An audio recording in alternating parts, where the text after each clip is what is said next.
아니면 많게는 한 10번 이상 입찰 참여를 해서 폐차를 하잖아요. 그러면 다들 이렇게 생각을 해요. 아, 나는 부동산 경매하고 안 맞나? 야, 부동산 재테크하고 안 맞나?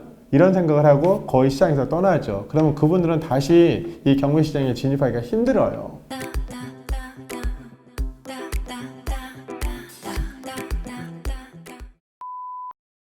도대체 그럼 어떻게 하면 우리가 경매를 잘 할 수 있을까요? 경매를 잘하는 거 꾸준하게 하셔야 돼. 즉 꾸준하게 한다는 얘기는 입찰 참여를 계속해서 빠뜨리지 말고 좋은 물건이 나오면 계속해서 입찰을 하셔야 돼요. 그래야 내가 뭐라도 그 낙찰을 받고 진행이 되는데, 중간에 보통 일반 사람들은 한두 번 아니면 많게는 한 10번 이상 입찰 참여를 해서 폐차를 하잖아요. 그러면 다들 이렇게 생각을 해요.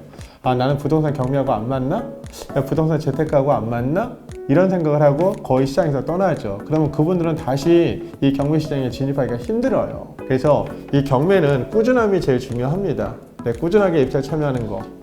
그러면 일반 사람들이 직장생활 하면서 꾸준하게 입찰 참여 어떻게 하느냐? 그렇다고 뭐 매주마다 이렇게 회사에 예를 들어 뭐 휴가를 내거나 할 수는 없잖아요. 그렇다고 반차를 계속 쓸 수도 없는 거고. 그러면 가까운 와이프나 아니면 애인이나 부모님한테 입찰 참여하는 방식을 같이 가르쳐 주고, 그리고 대리 입찰을 할 수 있게끔 그렇게 진행하면 돼요.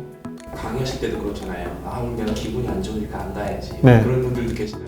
그런 사람들이 분명히 있어요. 그런데 예를 들어 뭐 어떤 경매 사건이 있는데, 그 경매 사건이 한번 유찰이 되면 서울 같은 경우는 20%가 저감이 되잖아요. 예를 들어 2억짜리가 60%가 저감이 되면 1억 6천이 돼요. 그러면 제가 아는 지인은, 제가 아는 경매를 하시는 분은 1억 6천에다 플러스 100만 원 혹은 1억 6천에다가 제가 좋아하는 숫자 이렇게 해서 늘 아주 거의 최저가에서 입찰 참여를 하시거든요. 근데 간혹 그런 물건들이 아, 내가 1억 6천에 들어가 봐야 이거 오늘 입찰 참여자도 많을 것 같고 나는 몸도 아프고 오늘 뭐 할 일도 있고 안 갈 핑계들을 많이 댄단 말이에요.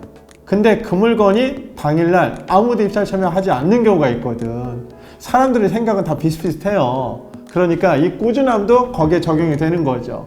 만약에 내가 어떤 지역의 그 시세를 내가 제대로 파악을 못했다 그러면 현장 가서 파악을 못하면 국토부 들어가서 실거래 금액을 보라는 얘기를 하고 싶은 거예요. 특히 아파트 같은 경우는 정형화되어 있기 때문에 금액이 네이버에 쳐도 바로 나온단 말이에요. 그 검색 사이트에 쳐도. 그런데 연립 다세대 같은 경우는 그 검색 사이트를 쳐도 안 나와요. 그럼 어디 가서 보면 될까요? 어디 가서 보면 될 것 같아요? 국토부 들어가면 실거래 금액이 나와요. 아파트만 나오는 게 아니라 연립 다세대 단독 다가구도 다 나온다고요. 그러면 연립 다세대를 기준으로 보면 거기에 다세대의 그 빌라명은 별로 중요치 않아요. 그건 중요치 않고 거기에 번지라고 되어 있는 거 있죠? 지번이라고 되어 있는 거.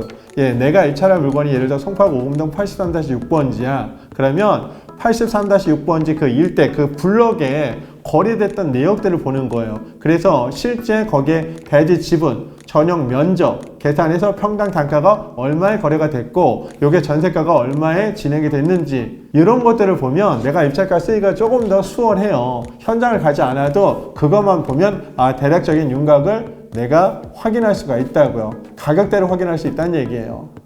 이걸 내가 다 경험하면 저한테 좀 어떤 힘이 좀 생길 수 있을런지. 시장을 보는 눈이 당연히 생기죠. 이게 그 컨설팅 업체들이 있잖아요. 이분들한테 맡겨서 의뢰를 해서 뭐 경락을 낙찰을 받아도 괜찮아요. 근데 그러면 매번 보통 감정가의 1%가 법정 수수료예요. 그리고 명도 대행 비용이 또 따로 있어요. 그러면 예를 들어 뭐 10억짜리다 그러면 10억짜리 낙찰 받았다? 그러면 비용 자체가 일단은 감정가 1%니까 1,000만 원 하고 명도 대행비가 또 별도로 나가야 돼요. 그럼 보통 한 1,300에서 500 사이거든요. 그러면 매번 이걸 주고 내가 낙찰을 받을 수는 없잖아요. 근데 본인이 공부를 하게 되면 아무래도 시장에서 조금 더 내가 쉽게 팔 수 있는 금액으로, 즉 금액으로 내가 판다고 하면 금맥 가격에서 내가 수익을 창출해야 되니까 그 수익 부분을 빼고 내가 입찰가를 쓰게 될 거예요. 굉장히 보수적으로 접근을 하겠죠. 그럼 보수적으로 접근을 해서 낙찰을 받으면 아무래도 컨설팅 업체에다가 의뢰한 것보다는 수익이 더 높을 거예요. 단 컨설팅 업체 같은 경우는 낙찰을 받아야 수수료를 받는 구조잖아요. 그러니까 높은 금액의 입찰 참여를 하려고 든다고요. 그리고 여러 가지 이유들을 대요. 이 물건이 왜 좋은지에 대해서. 그러면 사람은 또 혹하게 되거든요. 근데 나는 내가 직접 하게 되면 시장을 굉장히 보수적으로 몰고 가는 거죠. 그리고 입찰가도 조금 더 보수적으로 쓰게 될 거고, 그러면 아무래도 내가 수익도 더 많이 생길 수 있고, 또 내가 직접 하는 거잖아요. 내가 직접 하면 당연히 권리 분석도 해야 되고, 그리고 현장 가서 가격도 조사를 해야 되고, 또 명도도 내가 직접 해봐야 되고, 그리고 낙찰받고 난 다음에 명도하고, 그 다음에 집수리도 내가 직접 해봐야 되고, 매매나 임대도 내가 직접 해봐야 된다고요. 이게 하나의 사이클인데, 이걸 내가 몸소 체험을 한다고 하면 아무래도 부동산을 조금 더 바라보는 게 좀 접근 방법도 굉장히 좀 더 쉬워지겠죠. 네, 아까 말씀드린 것처럼 경매는 꾸준하게 입찰 참여하는 게 굉장히 중요해요. 어쩌다가 물건 뭐 한두 개 정도 내가 입찰 참여해보고 폐차하면 실망하고 이렇게 하시면 안 돼. 낙찰 받으면 좋은 거고 낙찰 못 받으면 또 다음 물건이 기다리고 있으니까 이렇게 마음 편하게 경매를 꾸준하게 입찰 참여를 하시면 이 경매 시장에서는 돈을 버는 방법은 딱 한 가지예요. 내가 계속해서 입찰 참여하는 거. 그리고 폐차를 그냥 받아들이는 거, 그냥 편하게 받아들이면 돼요. 이렇게 해서 진행을 하시다 보면 여러분들이 낙찰받는 그 횟수나 낙찰받고 수익을 나는 그런 보수적인 이야기들, 이런 것들이 계속 꾸준하게 쌓일 거라고요. 그러면 그게 본인한테는 노하우가 되는 거고, 예, 그래서 여러분한테 저는 계속해서 꾸준하게 입찰 참여하시고, 그리고 절대 낙담하지 마시라는 거, 예, 그걸 말씀드리고 싶어요.